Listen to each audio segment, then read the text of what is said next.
Killian, you are my servant. Bring me another news I nugget got you. for I me to got you. muse on. So, Oh, there are certain things that feel like they're specifically designed to make normies mad, right? mm-hmm. And this is one of them. And this is gonna be a familiar tune to some of you out there. I can't believe it. Christian's mad. Christian's getting pissed at this headline, I'm okay? so pissed. Boutique. You're telling me a brown paper bag costs $2,000?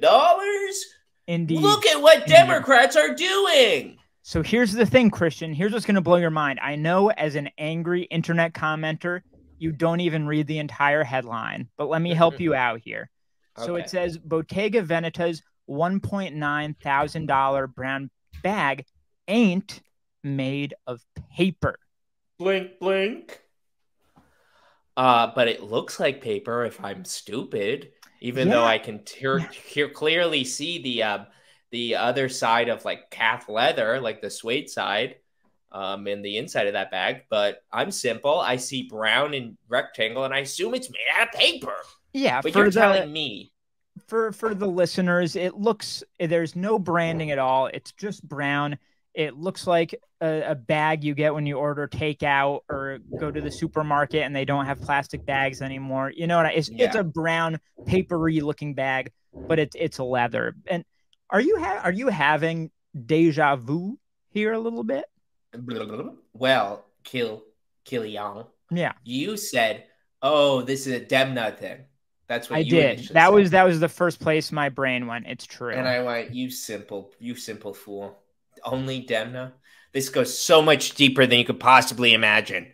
So Demna has done a lot of like epic bags, like the Hmm. trash bag he did.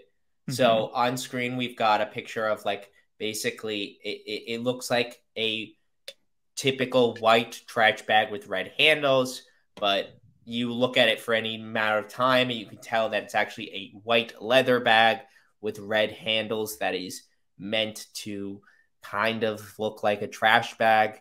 It's a commentary, you But you know. It's make a a it's it commentary right on what is luxury. Can what something is that luxury? evokes the image of a trash bag or a paper bag still be Mm-hmm. luxury, right?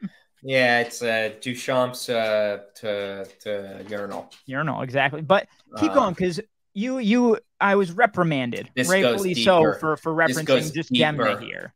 Right. A million years ago, I once had this conversation with a coworker who was a manager at Margiela even 2 million years ago.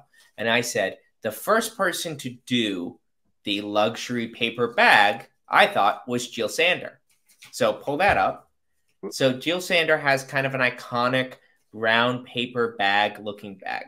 It's not actually paper, guys. It's like I think that one is either a canvas I or think it's leather. canvas. Yeah. Yeah. And A very affordable 290, by the yeah, I way. know if that's like a re-release, I mean, I would. That's like a piece. If I was Tom Ford rich, I would, and I bought things just to have in an archive. I would Right. buy one of those Sure. because it just is kind of like an iconic piece to me. Mhm. But this guy I was working with, who used to be a manager at Margiela, said, "No, Margiela did it before Jil Sander." And so now we can do a little tippity typey. We can see that turns out Margiela has plenty of examples of this kind of trompe l'oeil, this trick of the eye type of stuff, where you've got these luxury bags and luxury materials that vaguely look like This might be pedestrian the one because bags. this one is Yeah, Maison Martin Margiela, which yep, means it it's might be. old. And it's not that expensive, guys. Honestly, That's pretty good price. 360. And the reality is, and we're looking at an old Margiela bag that's a leather bag, but it kind of looks like a paper bag. I think it's also totally possible that Comme des Garçons might have done this first, actually, of Yeah. all of these, because they have done, like in recent memory, they did the Comme des Garçons. It was like a polyester or like a polyurethane like see-through bag with like a Yeah. paper inside. But I think they've done that. They did that like years earlier. I don't know. People in the comments, let me know. Do you know who did this first? Give us the history, honestly, because it goes back. And we got Ao Ming from last time. Okay. And I apologize if I can't pronounce your name. I'm stupid. He said he thought it was Jil Sander too. Yes. Yeah. Yeah. That would have been where things ended for me as well, I think. Well, maybe it's the most iconic one to some extent. I think that may have been because it was, I feel like, at that peak time where takes started happening online, like social media, Twitter, like that was fully up and running. Like, I have a take. Exactly. Yeah. So I think I have a take. I think that may have been the Jil Sander one, the first one that released in the era where it could explode in that viral way, where normies could find out about this luxury product that doesn't look luxury and cause this kind of uproar in a way. Oh no, society's flipped upside down. Yeah. Right. You can't do anything new. You can't do anything different. Never trick me. Everything has to be the same. Men are men and women are women. Clean your room. You should be like a lobster. So I think I actually have a video coming about this I've been working on about pieces that about that.